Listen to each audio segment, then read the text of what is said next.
Hello बंधुসকল आमार agro projector तरफ पर आपनालोक स्वागतम। आजिर भिडिओत कथा पातिम बटा चरार मांस और कणीर गुणागुण सम्पर्के। बटा चरार मांस और कणी आमी दैनिक आहाৰৰ লগত सेवन करिले की उपकार হয় সেই বিষয়ে आलोचना करि आसु।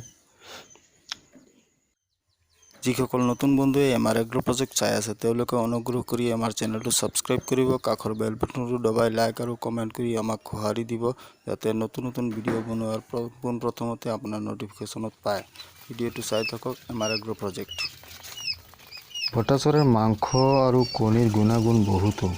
বটা চৰাইৰ মাংস আৰু কণী দৈনিক যদি আমি খাই যাওঁ তেনেহ'লে দেহৰ কিবা না কিবা এটা ভাল কৰিবই, ঔষধৰ দৰে কাম কৰিব।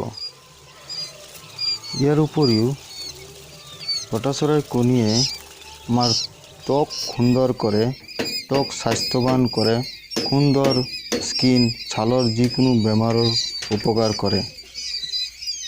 ব্ৰুণ আৰু শিশুৰ মস্তিষ্কৰ বিকাশৰ উন্নতি ঘটায়।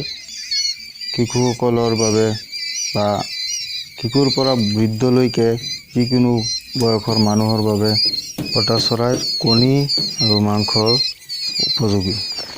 কাহ আৰু হাঁপানি ৰোগৰ বাবে বিশেষ উপকাৰিতা। যৌন শক্তি বৃদ্ধি কৰে। কিডনিত পাথৰ হ'লে ইয়াৰ প্ৰতিকাৰ পোৱা যায়। আলচাৰ ৰোগৰ বাবে প্ৰতিকাৰ পোৱা যায়। হৃদৰোগৰ বাবেও প্ৰতিকাৰ পোৱা যায়। কেঞ্চাৰৰ বেমাৰৰ বাবেও বিশেষ প্ৰতিকাৰ পোৱা যায়। এনিমিয়া ৰোগ বা ডায়েবেটিছ ৰোগীসকলৰ বাবেও বহু গুণাগুণ এই বটা চৰাইৰ মাংস আৰু কণী।